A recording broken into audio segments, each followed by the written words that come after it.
Hey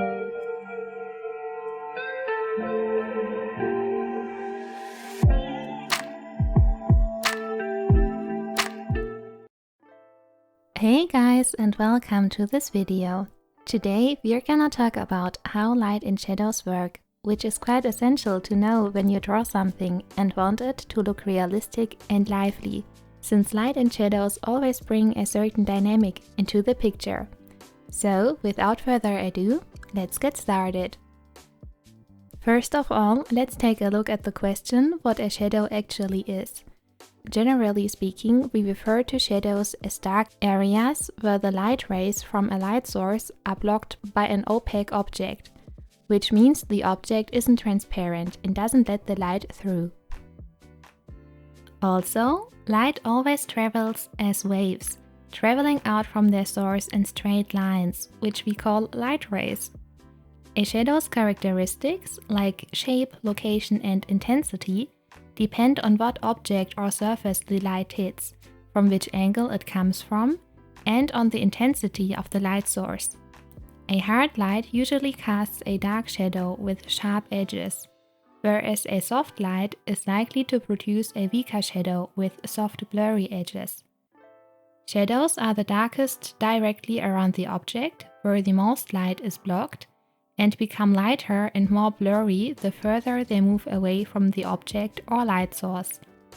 Also, the higher the light source to the object, the shorter the shadow, and the longer the cast shadow is from the object, the softer the edge of the shadow becomes.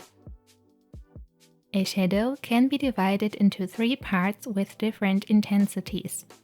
The darkest part, sitting directly under an object, and fading into the mid-tone, which makes up the most part of a shadow, and the lightest part, where the shadow is the brightest, so to say.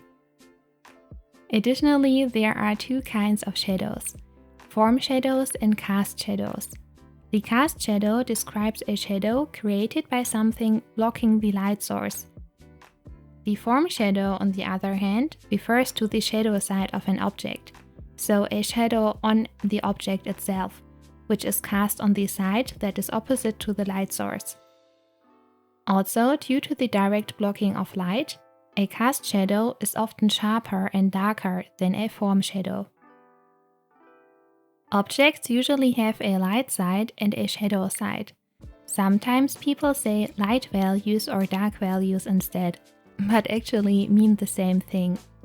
The light side literally refers to the bright side of an object and includes highlights where the light directly hits something and is the brightest, and halftones, which are darker than highlights but still brighter than the shadow on the object. The shadow side refers to the form shadow and its core, which is the darkest part of the shadow, as well as to reflected light, which appears when the light is reflected onto an object from the surface it sits on. So now that we've talked about all the technical aspects of shadows, what do they actually do and how do they affect an image? Well, for instance, they add contrast to a scene, making it more interesting and lively. Depending on how you use them in a drawing, you can either draw the viewer's attention to the brighter areas, where more light falls onto the scene, and put the darker parts more into the background, or do the exact opposite by drawing attention to the areas where a shadow is cast on. Also, shadows can emphasize the emotions or atmosphere of an image. Light makes a scene seem bright and cheerful, whereas shadows add mystery and drama. Additionally, shadows give a certain illusion of distance or depth to a composition.